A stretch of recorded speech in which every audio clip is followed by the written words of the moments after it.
The next stage of the process brings us to the interval, the bardo or interval state of dharmata, of the fundamental nature of reality. The normal way in which this is usually experienced by an unenlightened being is as a state of unconsciousness. That is to say, the mind finally slips into a state of total darkness, total unconsciousness. If a practitioner has been exposed to and has developed some familiarity with the yoga of luminous clarity of mind, or of the Mahamudra teachings, or the great perfection teachings of the Nyingma school, at this point, the person will experience all of the appearances, all of the perceptions of the process of dying, but without the attendant suffering that an unprepared individual might.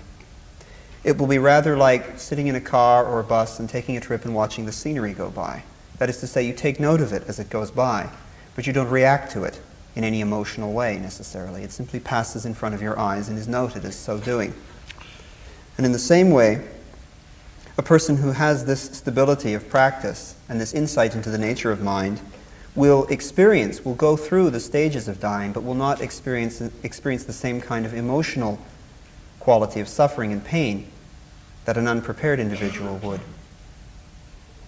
And furthermore, at the moment of death, where there is normally this slipping of the mind into unconsciousness, there dawns rather a state of illumination for such a prepared individual, due to their realization of the luminous clarity of mind, due to their experience of Mahamudra or Mahāti.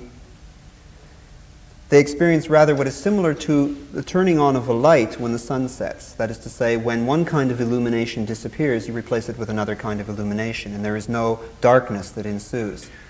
Because as soon as one kind of illumination fades from view, there is another to replace it. And the way in which this takes place is simply that due to the power of their practice, due to the influence of their meditative insight, the inherent luminous clarity of intrinsic awareness dawns at the moment of death. The moment at which the mind would normally plunge into unconsciousness triggers this experience of the inherent luminous clarity. Rinpocha says, as I have described before, the nature of mind is emptiness, is luminous clarity, and is an unimpeded and dynamic manifestation of this emptiness and luminous clarity.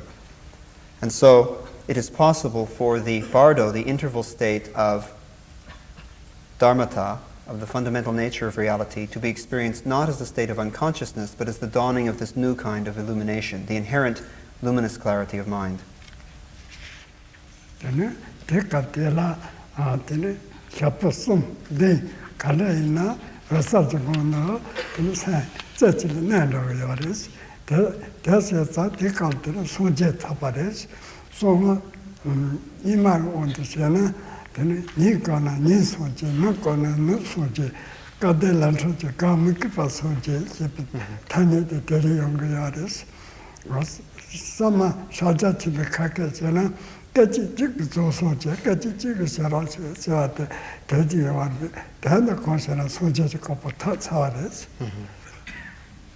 Now, this experience of resting one-pointedly in the inherent luminous clarity of mind can last for a period of 3 to 7 days, depending on the given individual concerned, but it culminates in the attainment of awakened Buddhahood.